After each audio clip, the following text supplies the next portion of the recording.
Assalamualaikum Bapak Ibu Guru Hebat. Perkenalkan, nama saya Hervita Sari. Saya dari SD Negeri Lemah Rebuh.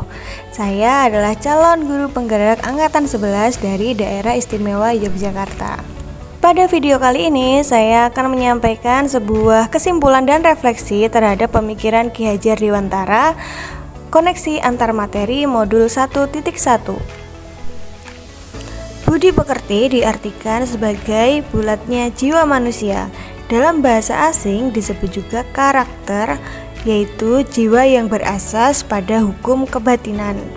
Budi pekerti, watak atau karakter ini merupakan hasil dari bersatunya gerak pikiran, perasaan, dan kehendak atau kemauan, sehingga menimbulkan tenaga.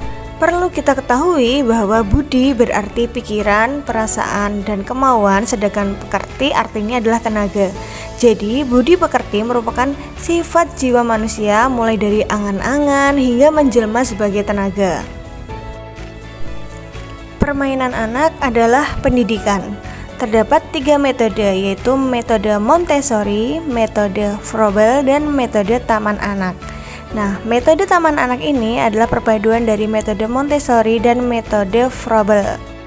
Dalam metode taman anak atau taman siswa ini terdapat kepercayaan bahwa dalam segala tingkah laku dan segala kehidupan anak-anak tersebut sudah diisi oleh Sang Maha Among atau Sang Maha Pemelihara dengan segala alat-alat yang bersifat mendidik si anak.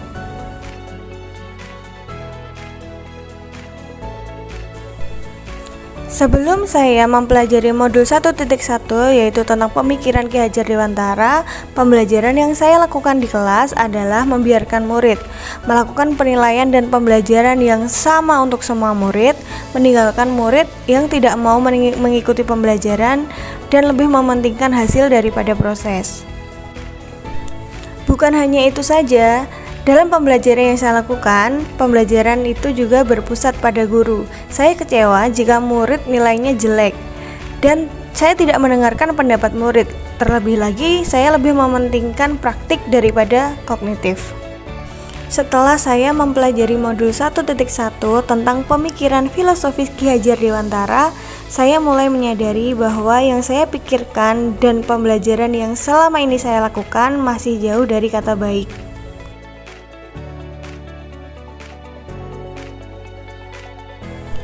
Setelah mempelajari modul 1.1 tentang pemikiran filosofis Ki Hajar Dewantara, pemikiran saya mulai berubah, yaitu saya menyadari bahwa setiap murid memiliki bakatnya masing-masing.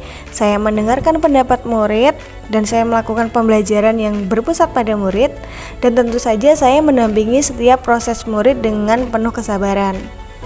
Tidak hanya itu saja, saya juga mulai mengapresiasi setiap proses belajar murid, memahami karakteristik murid yang berbeda-beda, kemudian saya melakukan pembelajaran yang berdiferensiasi, serta melibatkan murid dalam pembelajaran.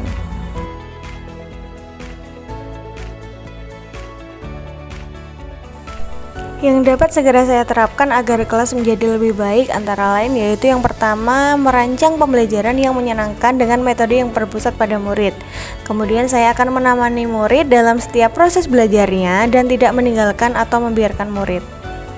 Selanjutnya, saya memahami latar belakang murid dengan menjalin komunikasi yang baik.